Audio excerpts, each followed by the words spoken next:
नमस्कार दोस्तों, OCN network में आपका स्वागत है। मैं हूं ओमकार चौधरी। दो आदमी इस समय मुझे दुनिया में सबसे ज्यादा फ्रस्ट्रेटेड दिखाई दे रहे हैं। एक डोनाल्ड ट्रंप और दूसरे राहुल गांधी।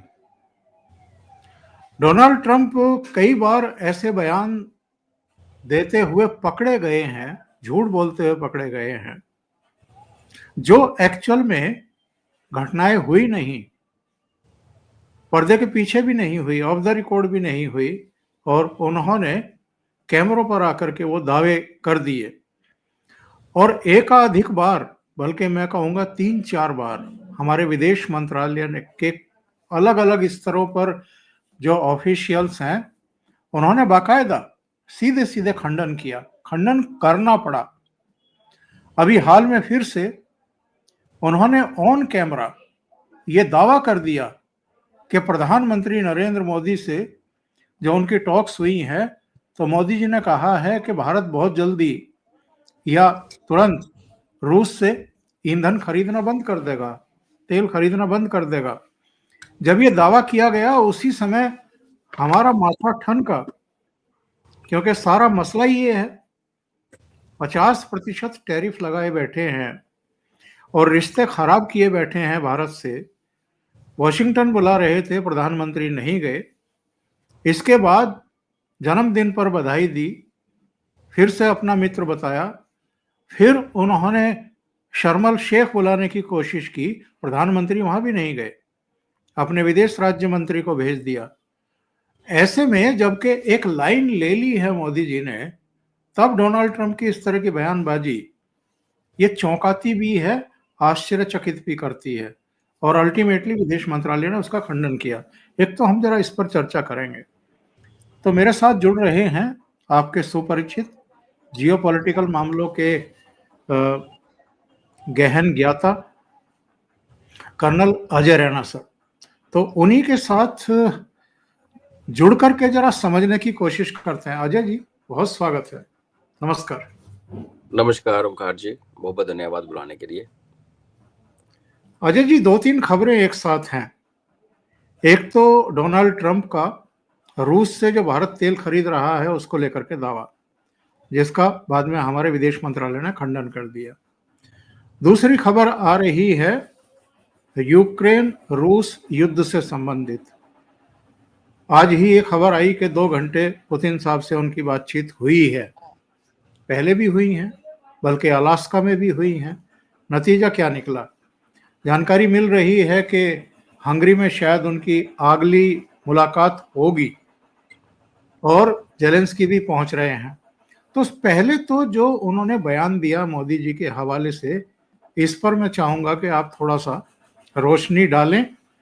ये क्या फ्रस्ट्रेशन है या क्या है कि बार बार आप इस तरह के झूठों को आगे बढ़ा रहे हैं जिनके कोई पैर नहीं हैं, और फिर ये जो रूस और यूक्रेन युद्ध को रोकने के लिए या दिखावा करने के लिए जो कुछ कवायद कर रहे हैं ट्रंप साहब, इस पर भी आपकी टिप्पणी चाहिए।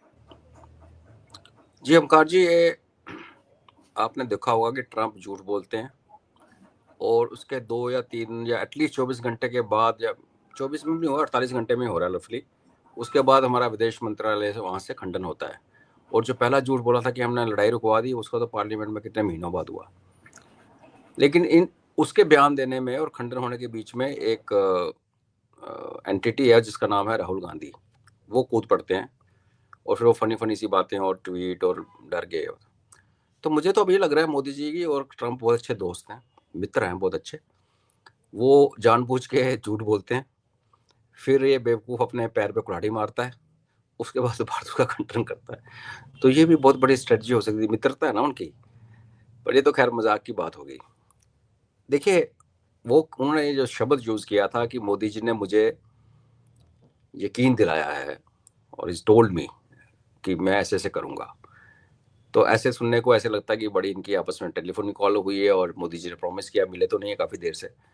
तो वो एक जो पिक्चर पेंट करते हैं, आप माने ओमकार जी, आप उसमें यकीन ना करें, मैं उसमें यकीन ना करूँ, लेकिन दुनिया में ऐसे लोग हैं और भारतवर्ष में ऐसे लोग हैं राहुल गांधी के पीछे और लंबी लाइन है जो इन चीज़ों को एक्सप्लॉइट करती है। आप इसको ये जोड़ के देखें कि ट्रंप ने ये भी कहा कि चाहूँ तो मैं मोदी जी का पॉलिटिकल कैरियर खत्म कर सकता हूँ, लेकिन मैं करूँगा नहीं क्योंकि वो अच्छे सज्जन है। ये भी घूम रहा है सोशल मीडिया पे। तो ये टिपिकल एक कहते हैं नेगोशिएशन जो स्किल होती है, टेबल के ऊपर बैठ के आप थोड़ा सा हार्ड स्टांस लेते हैं, फिर आप सॉफ्ट स्टांस लेते हो, फिर आप हार्ड हो जाते हो, फिर स्टांस होते हो, जब तक आपका एंड टू जहाँ का मीटिंग पॉइंट ना मिले। ये उसी का एक ज़्यादा जो कहते हैं ना, एक ज़्यादा ऑब्वियस या ज़्यादा बड़ा चढ़ाकर एग्जेजरेटेड मेथडोलॉजी है, क्योंकि मूव फट प्रेसिडेंट है। इतना प्रेसिडेंट दुनिया में आज तक किसी अमेरिकन प्रेसिडेंट ने इतनी बयानबाजी नहीं की है।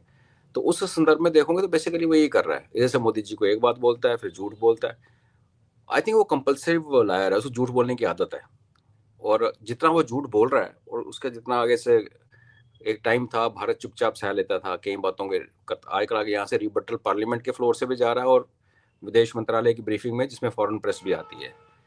एट द सेम टाइम लोगों ने ट्रंप से अब यही उम्मीद रखी हुई है। लोग डिस्टर्ब नहीं होते, सिर्फ ये हमारे थोड़े कूदने लगते हैं बीच में और इनके कूदने से फर्क नहीं पड़ता। बट ओवरऑल ये दिखा रहा है कि ट्रंप जो जितने हथकंडे अपना चुका उसमें से कुछ भी काम नहीं किया। जब आपके कोई भी चीज़ काम कर रही हो ट्रंप ओमकार जी, तो आप उस चीज़ को बड़े सहजता से प्यार से उसको आगे बढ़ाते हो कि चलो यार बाकी काम नहीं चल रहे, ये चैनल चल रही है तो चलो मैं चुपचाप इसमें चलता हूँ, किसी नतीजे पे पहुंचता हूँ। बिकॉज आपने ये देखा होगा 2-3 दिन से बड़ा उसमें प्रेस में ये भी आ रहा है कि भारत शायद अमेरिका से डील करने लगा है, एग्रीकल्चर में थोड़ा समझौता करने लगा है। वो सब कहानियां शुरू हो गई थी जैसे उसने तेल वाला बयान दिया कि भारत ने कहा मैं रशिया से तेल नहीं खरीदूंगा। और ये आप जैसे मैंने आपके शो में पहले भी बात की कि बड़ा देश जब दूसरे देश से टैकल करता है तो बड़े सारे plan A B C D बना के रखता है। एक चला नहीं तो दूसरा चला, नहीं तो तीसरा चला, नहीं तो चौथा चला। वो अब उनकी बदकिस्मती है कि यहाँ एक लीडरशिप हमारी यहाँ बैठी हुई है जो अपने देश का हित सबसे आगे रख के बैठी हुई है, अनलाइक अमेरिका जिसके बेटे ने ट्रंप ने कहा कि हमने $1 बिलियन क्रिप्टो से कमा लिया रिसेंटली। ये भी उसका बेटे का स्टेटमेंट है। तो ये दो एक ऐसे लोगों के बीच का एक मैं ये तो नहीं कहूँगा युद्ध है, बट एक ऐसा ऐसा एक बीच में कंटेस्ट है जिसमें एक राष्ट्रवादी है, बड़ी इकॉनमी जो 6.5 से ग्रो कर रही है, और दूसरी एक घटती हुई सुपर पावर है जिसके घर के अंदर भी बहुत प्रॉब्लम है, बाहर भी बहुत प्रॉब्लम है, और जिसको लगता था कि वो किसी को भी बुली कर सकता है। और ना चाइना बुली हुआ, ना रशिया बुली हुआ, ना भारत बुली हुआ, बाकी तो जितने भी हैं।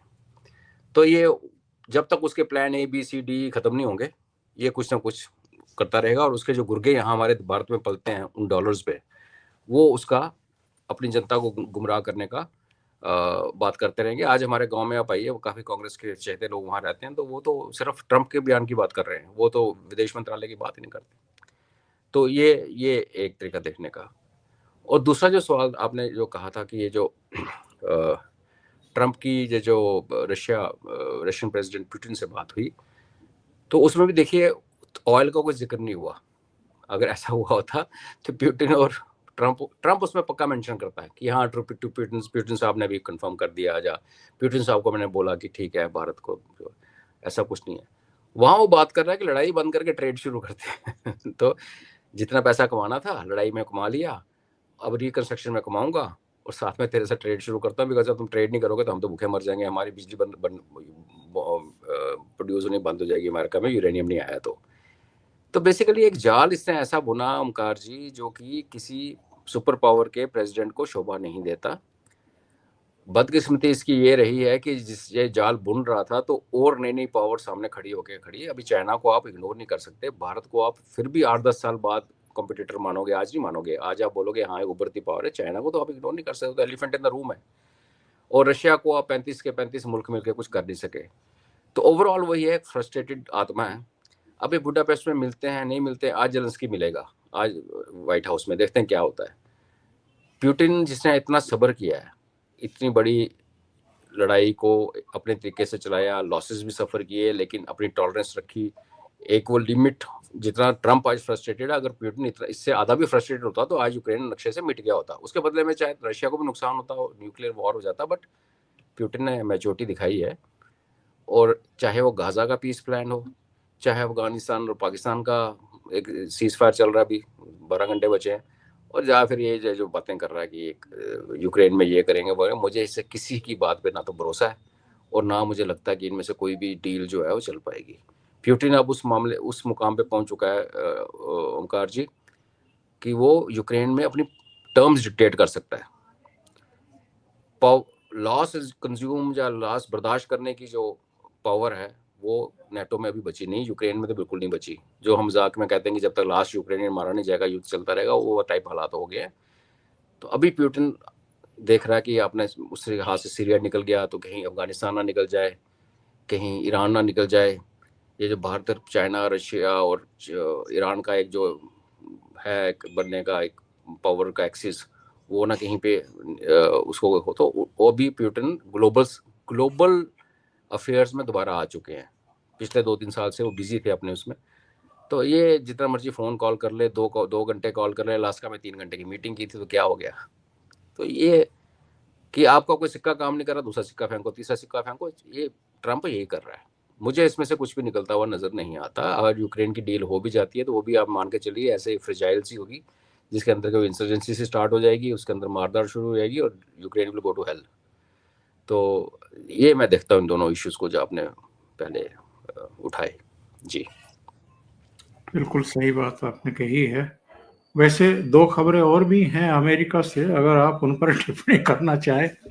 एक खबर ये आ रही है कि वॉशिंगटन में वर्जीनिया की तरफ से शायद एक जो प्रवेश द्वार है, सड़क जो आ रही है वाशिंगटन, इनके व्हाइट हाउस से 4-4.5 किलोमीटर की दूरी पर ये अपने नाम पर एक बड़ा दरवाजा बनवाने जा रहे हैं डोनाल्ड ट्रंप। और दूसरे जो है, एक खबर ये आ रही है कि जो इनके पुराने राष्ट्रीय सुरक्षा सलाहकार थे बोल्टन, उनके खिलाफ इन्होंने कोई कड़ी कार्रवाई के आदेश दे दिए हैं।